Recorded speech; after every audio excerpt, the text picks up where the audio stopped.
Hello everyone, हम कर रहे थे मॉडर्न हिस्ट्री और मॉडर्न हिस्ट्री में हमारा अल्बुकर्क तक कंप्लीट हो गया था और हमने ये देखा था कि भारत में पुर्तगालियों की फैक्ट्रियाँ क्या थी। थोड़ा सा हमने देखा था कि उनका प्रशासन कैसा है, कार्टर्स प्रणाली हमने समझ ली थी।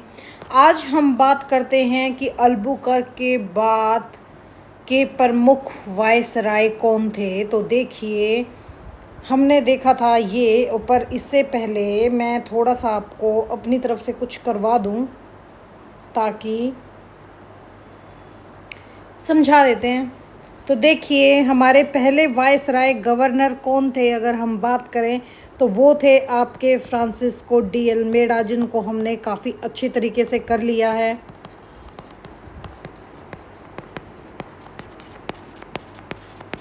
सेकंड हमारे कौन से थे, इनका कार्यकाल क्या था, 1505 से 1509 ना, ब्लू वाटर पॉलिसी लेके आए थे।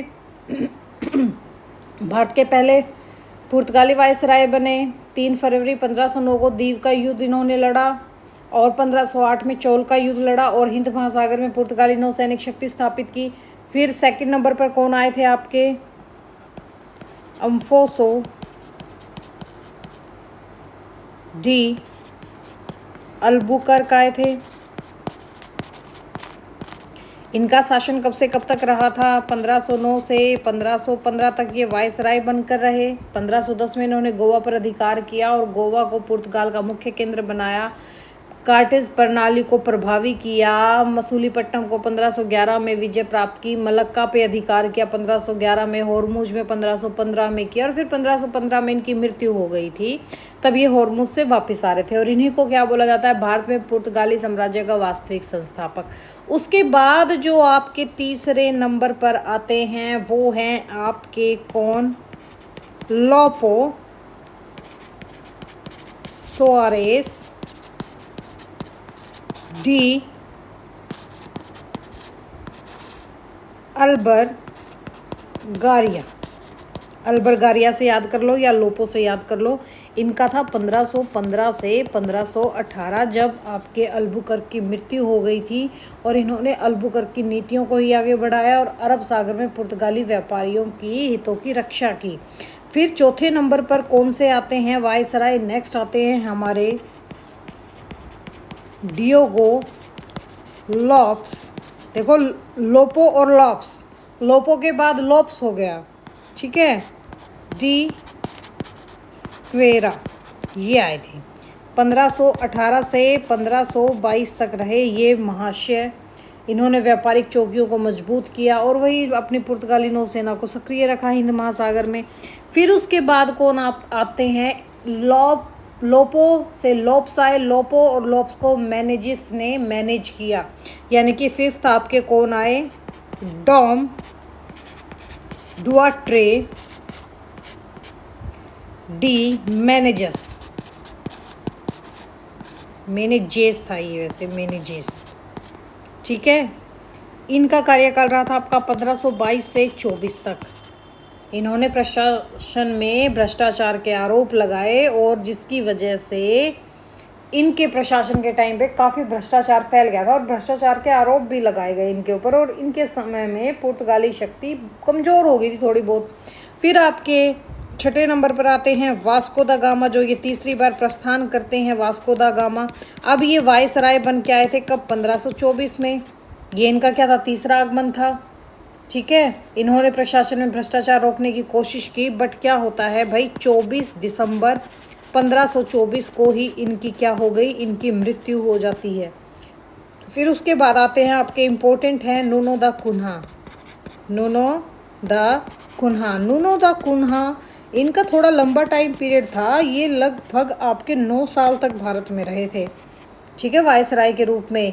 इनके टाइम पे 1530 में गोवा को आधिकारिक राजधानी बनाया गया, जबकि गोवा को व्यापारिक केंद्र किन्होंने बनाया था, अल्बुकर्क ने बनाया था, अपना मुख्यालय बनाया था वहाँ पे। और 1524 में नूनो दा कुन्हा ने बसई पर अधिकार कर लिया और 1535 में दीव का किला बनाने का अधिकार गुजरात के सुल्तान बहादुर शाह से समझौते के बाद किया। फिर आपके 8वें नंबर पर कौन आए थे, जुआओ डी कास्त्रो। कौन आए थे, जुआओ डी कास्ट्रो आए थे। कौन आए थे भाई? जुआओ डी कास्ट्रो आए थे। इनका टाइम पीरियड था 1545 से 1548 तक का। इन्होंने 1546 में दीव की घेराबंदी कर दी थी। ठीक है, फिर ये आए थे आपके वाइसराय, जो इम्पोर्टेंट है आपके एग्ज़ाम के व्यू से। अब इनको एक बार हम अपने नोट्स में देख लेते हैं, क्योंकि नोट्स भी करने ज़रूरी हैं साथ के साथ। देखो, अल्बुकर्क की मृत्यु कब हो गई थी? अल्बुकर्क की मृत्यु हो गई थी आपकी 16 दिसंबर 1515 को अल्बुकर्क की मृत्यु हो गई थी। उसके बाद पुर्तगाली शासन कई कमज़ोर और कुछ सक्षम वायसराय के हाथ में चला गया। जैसे आपके पहले आते हैं लोपो सोआरेस अल्बगारिया। ठीक है, 3 साल तक इनका शासन रहा। ये लोपो से याद रख लो, लोपो के बाद लोप्स आए, इन दोनों को मैनेज किया। फिर ठीक है, इसके बाद वास्को दा गामा आया। मैनेज करने के बाद इनको अपने मामा की याद आ गई। मामा की याद के बाद ये कान्हा की तरह रोने लगे कि भी कंस मामा आ गए। कंस मामा ने फिर क्या किया? जुआ खेल के इनको टपका दिया। याद करने का तरीका है ये। ठीक है, तो देखिए क्या हुआ था। अल्बुकर्क की मृत्यु के बाद भारत का गवर्नर बना नए क्षेत्रों पर। क्षेत्र है ये, ठीक है, ये क्या है? क्षेत्र। नए क्षेत्रों पर इन्होंने क्या किया भाई? अपना कब्जा कर लिया। यहाँ पे क्षेत्र लिख देते हैं, क्योंकि क्षेत्र है तो क्षेत्र ही लिखेंगे ना। नए क्षेत्रों पर अपना कब्जा कर लिया। थोड़ा मोटा हो गया, इसको थोड़ा सा पतला करके लिखते हैं।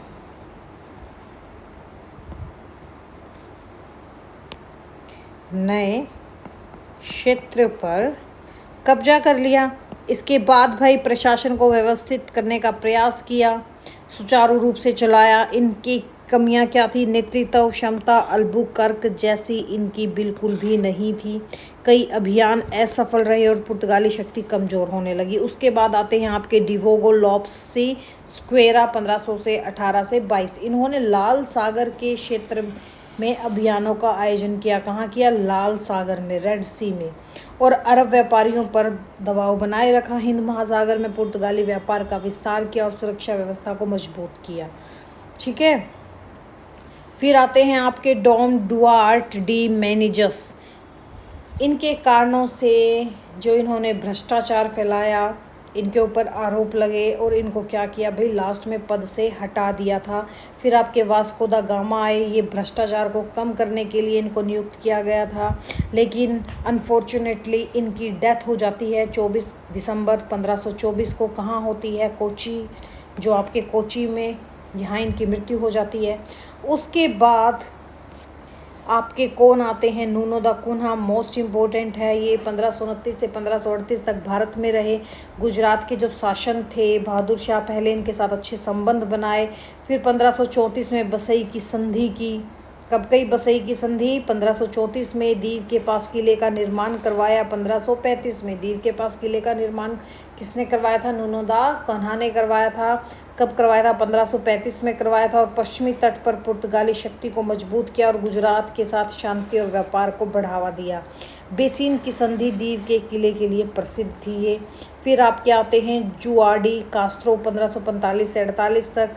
दीव जो गुजरात है उसके सुल्तान ने आक्रमण किया इनके टाइम पे, और इन्होंने बड़ी बहादुरी से दीव की रक्षा की। और 1538 में घेराबंदी के बाद 1546 में फिर दोबारा आक्रमण होता है।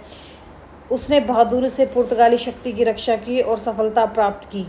ठीक है, ये देखो, जैसे आपका दीव है, दमन है, बसई है, गोवा है, कोचीन है। कोचीन में किसकी मृत्यु हुई थी? वास्को दा गामा की हुई थी। समझ में आ गया इनका? तो देखिए क्या वायसराय थे। जैसे पहले फ्रांसिस्को डी अल्मेडा आए 1505 में। फिर आपके अल्बुकर्क रहे 1515 तक। लोपो सोरेस कब तक से कब तक रहे? 15 से 18 तक। फिर डिवोगो सेवेक्सा कब तक रहे? 1518 से 22 तक। डियाट्रो डी मैनेजर्स 1522 से 24 तक। वास्को दा गामा 24 में रहे। नूनो दा कुन्हा 9 साल तक रहे थे, 29 से 38 तक। और जुआडी कास्ट्रो आपके 45 से 48 तक रहे थे। ठीक है, ये वही चीज़ है सारी, और कुछ भी नहीं है इसमें ऐसा कुछ खास। अब देखिए इसके बाद आपकी धार्मिक नीति लागू होगी। धार्मिक नीति को आपको मैं ही करवा देती हूँ। धार्मिक नीति वैसे अब मैं आपको एक पहले करवा चुकी हूँ, बट थोड़ा सा दोबारा कर लीजिए कि इनकी धार्मिक नीति क्या थी। अगर हम बात करें इनकी,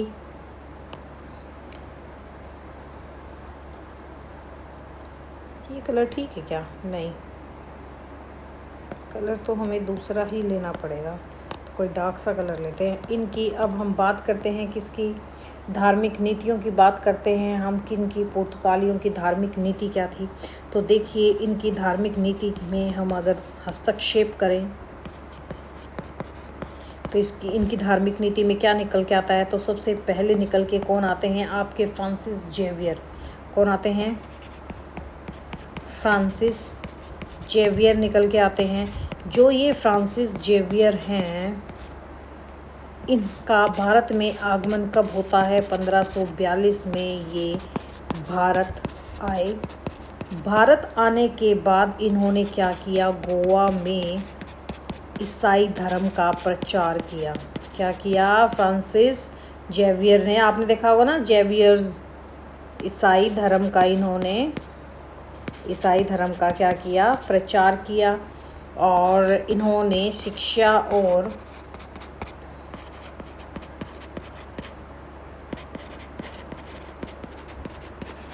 मिशनरी गतिविधियों का विस्तार किया।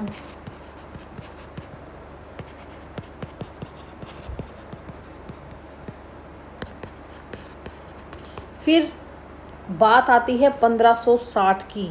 1560 में क्या होता है, आपका गोवा इंक्विजिशन होता है।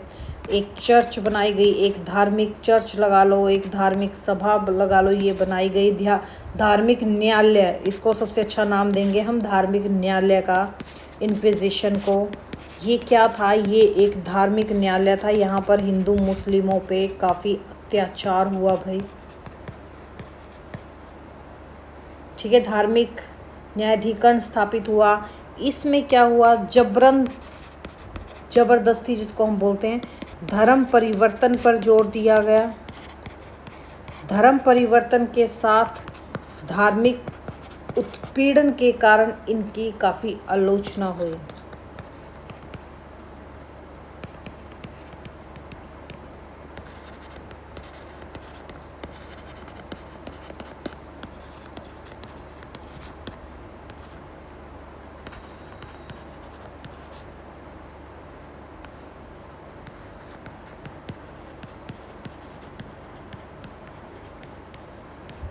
फिर क्या हुआ भाई, देखो 1498 में वास्को दा गामा भारत पहुंचा था। 1500 में पेड्रो अल्वारेस काब्रल भारत आया। 1505 में अल्मीडा पहला वायसराय बना। 1509 में दीव का युद्ध हुआ। 1508 में चोल का युद्ध हुआ। 1509 से 1515 अल्बुकर्क वायसराय बना।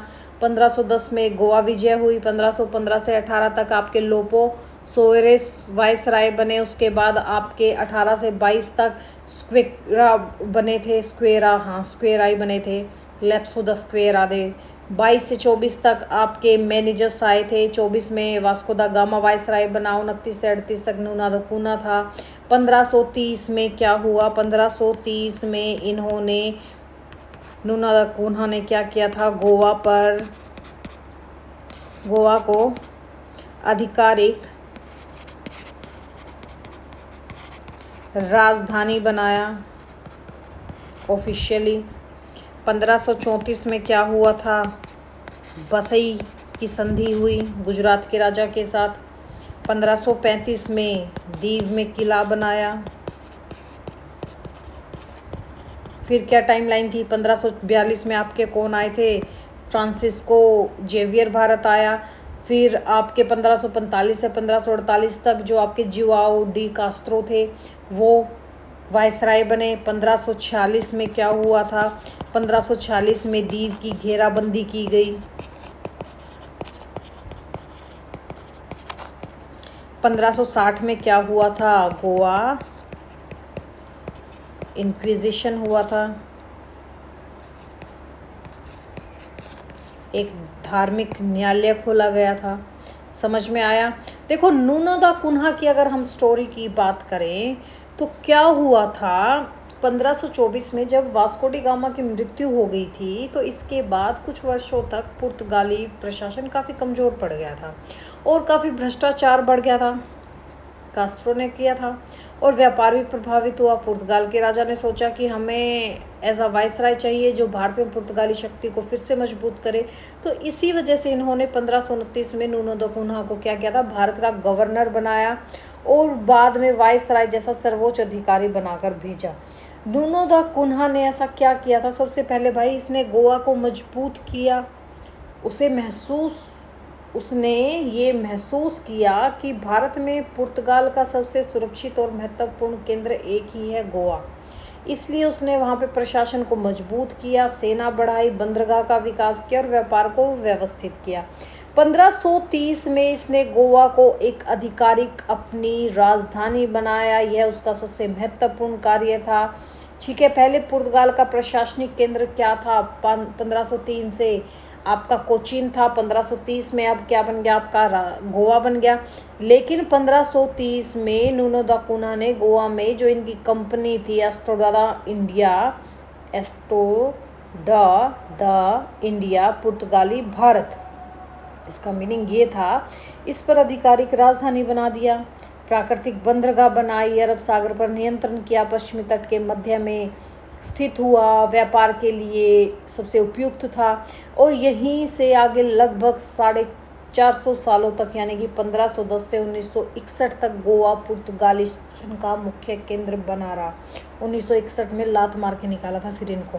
फिर देखिए 1534 में बेसिन बसई पर अधिकार किया, जो आपके गुजरात के सुल्तान थे बहादुर शाह। इनके साथ इन्होंने ट्रीटी ऑफ बेसिन 1534 में की। ठीक है, इसके बाद पुर्तगालियों ने बेसिन यानी कि जो आपका बसई महाराष्ट्र में है उसका अधिकार मिला, और इसने मुंबई के जो आसपास का आपका वेस्टर्न कोस्ट एरिया है उसमें इनका काफ़ी प्रभाव पड़ गया। 1535 में हमने देखा था कि दीव में किला बनाया, जो आपके गुजरात के शासक थे बहादुर शाह ने पुर्तगालियों को दीव में किला बनाने की अनुमति दी थी। दीव इतना इम्पोर्टेंट क्यों था भाई, क्योंकि ये गुजरात के समुद्री व्यापार का द्वार था। यहाँ से अरब सागर के व्यापार पर नज़र रखी जाती थी। इस किले ने पुर्तगाल की समुद्री शक्ति को काफ़ी मजबूत किया। समुद्र में विस्तार, नूनो दा कुन्हा ने कार्टस प्रणाली को और सख्ती से लागू किया था, अरब व्यापारियों पर दबाव बनाया और हिंद महासागर में पुर्तगाली व्यापार का विस्तार किया। तो आई गेस आपको समझ में आ गया था, और 1538 में फिर इसका कार्यकाल ही ख़त्म हो गया था। अब अगर हम देखें कि अगर अल्बुकर्क ने गोवा जीतकर पुर्तगाली साम्राज्य की नींव रखी थी, तो नूनो दा कुन्हा ने उस नींव को मजबूत किया। उसने गोवा को राजधानी बनाया, पश्चिमी तट पर पुर्तगाली प्रभाव बढ़ाया और दीव, बसई जैसे रणनीतिक बंदरगाहों पर अपना नियंत्रण स्थापित कर भारत में पुर्तगाल की स्थिति को और मजबूत किया। ठीक है, तो चलो अब हम देखते हैं जो आपके अभी मैंने आपको करवाया था सेंट फ्रांसिस जेवियर। देखो क्या होता है, ये 1542 में भारत आए थे। गोवा अब पुर्तगालियों की राजधानी बन चुका था। 1542 में जब आपके फ्रांसिस जेवियर आए, सेंट फ्रांसिस जेवियर,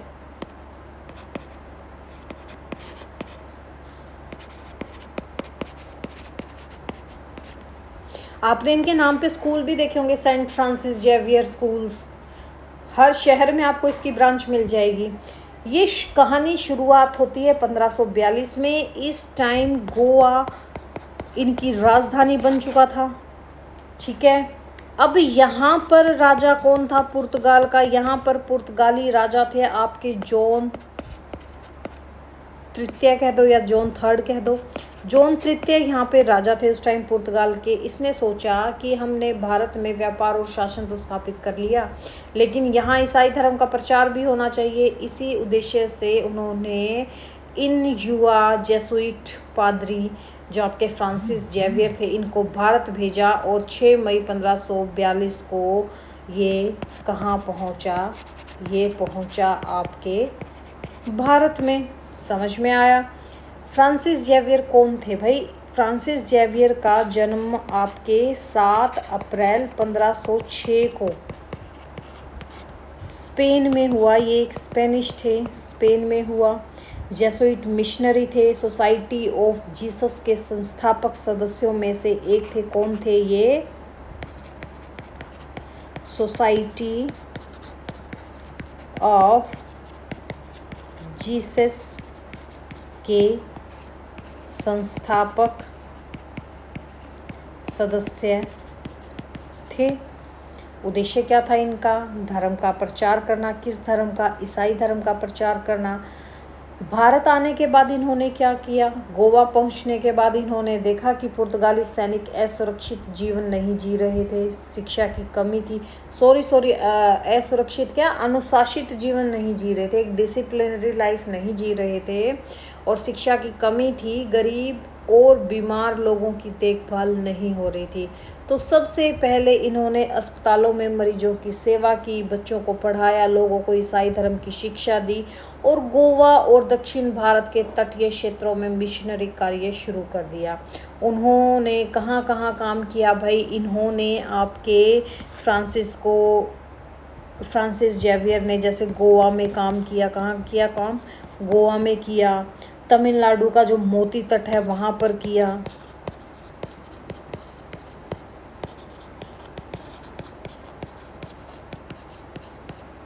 ठीक है, पर्ल फिशरी कोस्ट है ना आपका, वहाँ पे। केरल में किया इन्होंने। श्रीलंका के कुछ एरिया में किया। मलक्का जो आपका मलेशिया है वहाँ किया। जापान में गए ये 1549 में, यहाँ पे भी इन्होंने काम किया।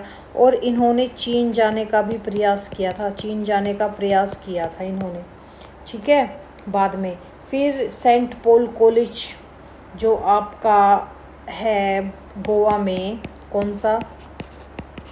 सेंट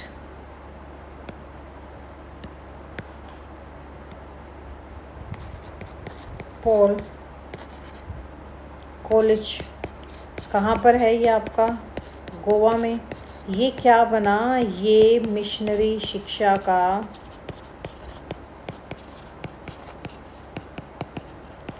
प्रमुख केंद्र बना। कब बना?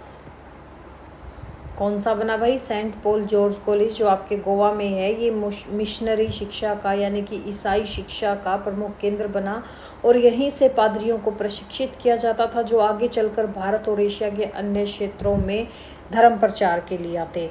फिर इनकी मृत्यु हो जाती है। इनकी मृत्यु कब होती है? 1552 ईस्वी में इनकी मृत्यु हो जाती है। 1552 ईस्वी यानी कि 3 दिसंबर 1552 ईस्वी में इनकी मृत्यु हो गई भाई। ये क्या हुआ था? जो आपके फ्रांसिस जेवियर थे ये चीन जाने की कोशिश कर रहे थे, लेकिन चीन के पास जो आपका सचियान है, चीन के पास जो आपका सचियान एरिया है, सचियान द्वीप, यहाँ पर ये बीमार हो जाते हैं और 3 दिसंबर 1552 को इनकी मृत्यु हो जाती है। बाद में इनका जो पार्थिव शरीर था उसको कहाँ लेके आए? इनके पार्थिव शरीर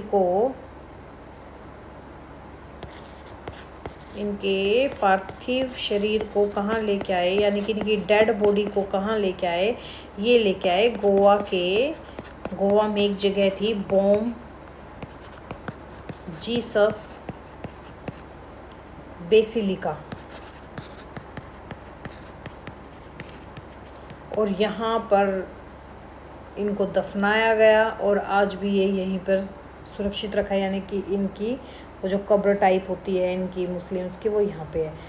अब क्वेश्चन उठता है, क्या फ्रांसिस जेवियर ने गोवा इंक्विजिशन की शुरुआत की थी? ये महत्वपूर्ण तथ्य है भाई। अब आप एक चीज़ देखना, बहुत से लोग क्या सोचते हैं या बच्चे क्या सोचते हैं कि फ्रांसिस जेवियर ने गोवा में इंक्विजिशन शुरू किया था और उन्होंने पुर्तगाल के राजा को गोवा में धार्मिक न्यायाधिकरण स्थापित करने का सुझाव दिया था। बट अभी आप एक चीज़ देखना, गोवा इंक्विजिशन की औपचारिक स्थापना 1560 में हुई थी और इनकी मृत्यु कब हुई थी? 1552 में। इन्होंने सिर्फ सुझाव दिया था, बट इन्होंने इसकी स्थापना नहीं की थी, इस चीज़ को याद रखना। जहां वास्को द गामा ने भारत का समुद्री मार्ग खोला, अल्बुकर्क ने पुर्तगाली साम्राज्य की नींव रखी, वहीं फ्रांसिस जेवियर ने भारत में ईसाई मिशनरी गतिविधियों को संगठित रूप दिया। इसलिए आधुनिक भारत के इतिहास में उनका नाम काफ़ी प्रचलित है भाई। ठीक है, अब देखो, इतना आपने कर लिया, अच्छे से समझ में आ गया। अब हम हमारे नोट्स देखते हैं। हाँ देखो, अब आ जाती है बात पुर्तगालियों के हिंदू शासकों से कैसे संबंध थे। इस चीज़ को समझने से पहले अब एक चीज़ देखना, मैं आपको करवा देती हूँ, ये चीज़ भी हम यहाँ करते हैं। देखो क्या हुआ था, वी नो दैट कि मुगलों और पुर्तगालियों के संबंधों पे अब हम आते हैं। एक चीज़ याद रखना, मुगलों से पहले आपके पुर्तगाली आ गए थे। पुर्तगाली 1498 में आए थे, लेकिन मुगल साम्राज्य कब स्टार्ट हुआ था? 1526 में स्टार्ट हुआ था। ठीक है, तो दोनों का संपर्क बाबर के समय बहुत कम हुआ था और बाद के मुगल शासकों से अधिक हुआ था। क्या होता है, देखो, वी नो दैट 1526 में जब आपका पानीपत का फर्स्ट वॉर हुआ था, पानीपत फर्स्ट वॉर, वो आपके बाबर और इब्राहिम लोदी के बीच में हुआ था। ये तो आप लोगों ने रटी रखा होगा बिल्कुल अच्छे से। ठीक है, और इब्राहिम लोदी को हराकर मुगल साम्राज्य की स्थापना किसने की? बाबर ने। इस टाइम तक पुर्तगाली गोवा पर कब्जा कर चुके थे। 1510 में कब्जा कर चुके थे। इस टाइम तक कौन कर चुके थे? आपके पुर्तगाली। हिंद महासागर में अपनी नौसेना को मजबूत कर चुके थे। अरब सागर के व्यापार पर नियंत्रण स्थापित करने की कोशिश कर रहे थे। अब देखो, अब भारत में अब क्या है, दो बड़ी शक्तियां उभर कर आ रही थी। जो आपके मुगल थे वो तो आपके क्या बन गए थे? लैंड पावर बन गए थे, यानी कि भूमि पर अपना शासन चला रहे थे। वहीं जो आपके पुर्तगाली थे वो एक सी पावर बन चुके थे, यानी कि समुद्र में अपनी शक्ति को स्थापित कर चुके थे। तो शुरुआत में दोनों का सीधा टकराव हुआ ही नहीं। ध्यान रखना एक बात को, जो आपके बाबर थे, जो 1526 में आपके दिल्ली के शासक बने, इन्होंने जैसे दिल्ली हो गया, आगरा हो गया, राजपूत और जो आपके अफगान, इनका ध्यान सिर्फ इन्हीं में था। इसलिए उसने पुर्तगालियों के विरुद्ध कोई बड़ा अभियान नहीं चलाया बाबर ने। ठीक है, बाबर और पुर्तगालियों के बीच में कोई महत्वपूर्ण संघर्ष नहीं था। फिर बात किसकी आती है? आपके हुमायूं की बात आती है।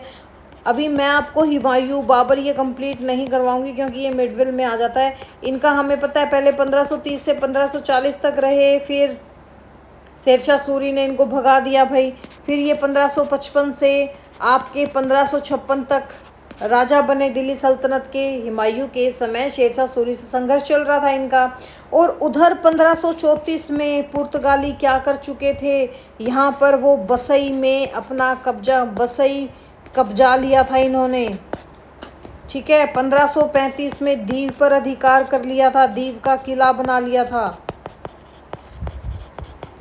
हुमायूं इन घटनाओं पर ध्यान ही नहीं दे रहा था। फिर बात आती है किसकी? अकबर की। किसकी बात आती है भाई? अकबर की। अकबर सबको पता है 1556 से लेके 1605 तक राजा रहे थे भाई, राजा बन के रहे थे। यहाँ से ही अब आपका इनका मिलना जुलना स्टार्ट हो जाएगा। एक दिन अकबर ने क्या सुना कि समुद्र में कुछ विदेशी लोग हैं जिनके पास बड़े बड़े जहाज और शक्तिशाली तोपें हैं। अकबर ने उनके बारे में जानकारी जुटाई, भाई कौन लोग हैं ये। तो अकबर ने पुर्तगालियों से व्यापारिक संबंध बनाए। अकबर ने क्या किया? फिर तो पुर्तगाली से व्यापारिक संबंध बनाए भाई।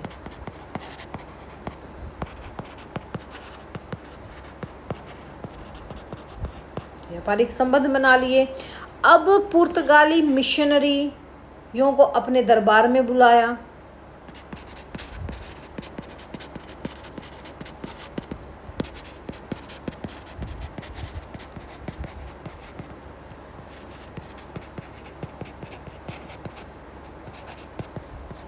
मिशनरियों को आमंत्रित किया। फिर देखिए हम इस टाइम पीरियड में देखते हैं 1580, 1591 और 1595। इन टाइम पीरियड में जेसुइट मिशन अकबर के दरबार फतेहपुर सिकरी में पहुंचे थे।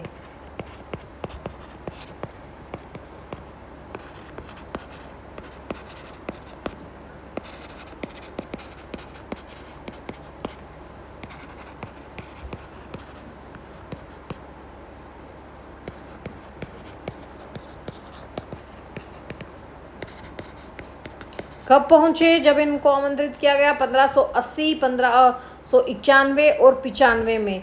अकबर ने सभी धर्मों पर यहाँ चर्चा की, लेकिन ईसाई धर्म स्वीकार बिल्कुल भी नहीं किया था। फिर बात किसकी आती है? आपके अकबर के बेटे जहांगीर की। जहांगीर जो 1605 से लेकर 1627 तक आपके सम्राट रहे थे, राजा रहे थे। यहाँ संबंध बिगड़ने स्टार्ट हो गए भाई पुर्तगालियों के साथ। पुर्तगाली समुद्र में मुगल जहाज़ों को भी रोकने लगे थे। 1613 ईस्वी में क्या हुआ? 1613 ईस्वी में पुर्तगालियों ने मुगल जहाज के साथ दुर्व्यवहार किया।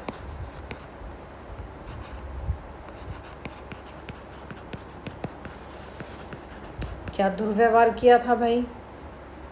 दासियों को उठा लिया था। जहांगीर यहाँ पे नाराज हुआ। उसी समय अंग्रेज भी भारत आ गए थे। 1608 में अंग्रेजों की भी एंट्री हो ली थी। तो 1615 से 1618 में जब हम देखें तो जो सर थॉमस रो थे, थॉमस रो, ये क्या करता है भाई? जहांगीर के दरबार में आया। जहांगीर ने अंग्रेज़ों को व्यापार की अनुमति भी दी और यहीं से अंग्रेज़ों का प्रभाव बढ़ने लगा था। इनको कंप्लीट डिटेल करेंगे। फिर हम देखते हैं शाहजहां जो 1628 से 1658 तक रहे थे। इनके साथ ही पुर्तगालियों का संघर्ष रहा। 1632 ईस्वी में क्या होता है? 1632 ईस्वी में पुर्तगाली बंगाल में हुगली में अपना केंद्र बना चुके थे। यहाँ पे क्या हुआ था? जो पुर्तगाली थे इन्होंने हुगली कहाँ है? आपके बंगाल में है। यहाँ पर अपना केंद्र बनाया। उन पर आरोप लगे भी वो अवैध व्यापार कर रहे हैं, लोगों को पकड़कर गुलाम बना रहे हैं, जबरन धर्म परिवर्तन कर रहे हैं। शाहजहां ने क्या आदेश दे दिया? हुगली से पुर्तगालियों को निकाल दो। मुगल सेना ने हमला किया भाई और हुगली पर मुगलों का क्या हो गया? अब कब्जा हो गया। हजारों पुर्तगाली बंदी बना लिए गए थे और यहाँ पर मुगलों की पुर्तगालियों की सबसे बड़ी जीत मानी गई थी। फिर बात आती है किन की? आपके औरंगजेब की। औरंगजेब 1658 से लेकर 1707 तक रहे थे। 1707 में औरंगजेब की मृत्यु हो गई थी। औरंगजेब के समय तक कौन कौन आगे थे? डच भी आगे थे, आपके अंग्रेज भी आगे थे और आपके फ्रांसीस भी आगे थे।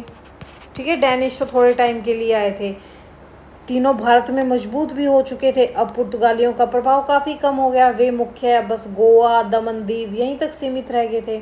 तो यहाँ तक की तो ये स्टोरी थी। तो देखो हम अभी देखते हैं कि 1526 से 30 जब बाबर का समय था तो इनसे कोई संपर्क नहीं हुआ था पुर्तगालियों से। हुमायूं के टाइम पे पुर्तगाली पश्चिमी तट अपना मजबूत कर रहे थे। अकबर के टाइम पे व्यापार, जेसुइट मिशन और धार्मिक चर्चा हुई थी। जहांगीर के टाइम पे तनाव बढ़ा और अंग्रेज़ों को इस चीज़ से अवसर मिल गया। शाहजहां के टाइम पे 1632 में हुगली पर हमला हुआ जहां पुर्तगालियों की हार हुई और औरंगजेब के टाइम पे पुर्तगाली शक्ति सिर्फ गोवा, दमन दीव यहीं तक क्या हो गई थी भाई? सीमित रह गई थी। तो कुल मिला के हम क्या कह सकते हैं कि पुर्तगालियों ने भारत में सबसे पहले कदम रखा और समुद्र पर अपना भूतल स्थापित किया, लेकिन मुगल साम्राज्य के मजबूत होने के बाद उनकी शक्ति सीमित होने लगी थी। अकबर ने उन्हें सहन कर लिया था, जहांगीर ने उन पर संदेह किया और शाहजहां ने उन पर आक्रमण ही कर दिया था। इसके बाद अंग्रेज, डच, फ्रांसीसी, नई यूरोपियन शक्तियां उभरने लगी थी। तो देखिए क्या हुआ था। इससे आगे की चीज़ हम नेक्स्ट में करें, काफ़ी लंबा हो जाएगा वरना। हाँ, करना है तो मैं तो अभी करवा दूंगी, चलो हम बाद में ही करेंगे। उसके बाद हम ये बिल्कुल कंप्लीट में देखेंगे कि भाई मुग़लों और पुर्तगालियों की पहली मुलाकात कैसे हुई थी, किस टाइम हुई थी, क्या क्या रीज़न थे। ठीक है, ये सब हम एक स्टोरी के वे में करेंगे अच्छे से। ठीक है, तो चलो अब हम मिलते हैं नेक्स्ट लेक्चर में। Thank you, have a nice day.